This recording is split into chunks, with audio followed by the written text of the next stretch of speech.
নমস্কার বন্ধুরা, রিঙ্কুর রান্নাঘরে আজকের আমার রেসিপি হলো সোয়াবিন বারোমিশালি।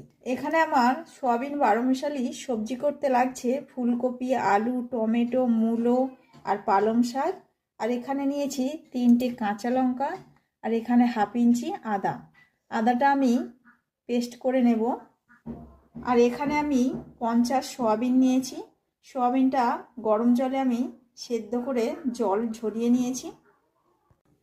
প্রথমে আমি সোয়াবিনটা ভেজে নেব। তেল দিয়ে দিয়েছি কড়াতে।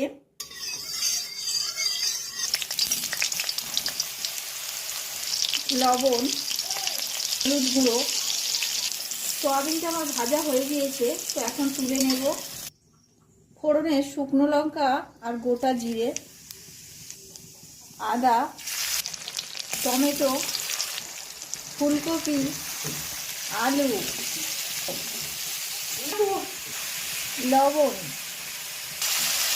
সবজিটা আমি 2-3 মিনিট কষিয়ে নিয়েছি। দিয়ে দিলাম হলুদ, হাফ চামচ লঙ্কার গুঁড়ো, জিরে ধনের গুঁড়ো হাফ চামচ, সোয়াবিন, পালং শাক। বারোমেশালি সবজি সোয়াবিন রান্নাটা আমার হয়ে এসছে। তো সব শেষে আমি দিয়ে দেবো। বারোমেশালি সবজি সোয়াবিন আমার হয়ে গেল। তো কারা কারা এরকম নিরামিষ খেতে, বারোমেশালি খেতে পছন্দ করেন আমাকে কমেন্ট করে জানাবেন। আর কেমন হয়েছে তাও তো জানাবেন বন্ধুরা।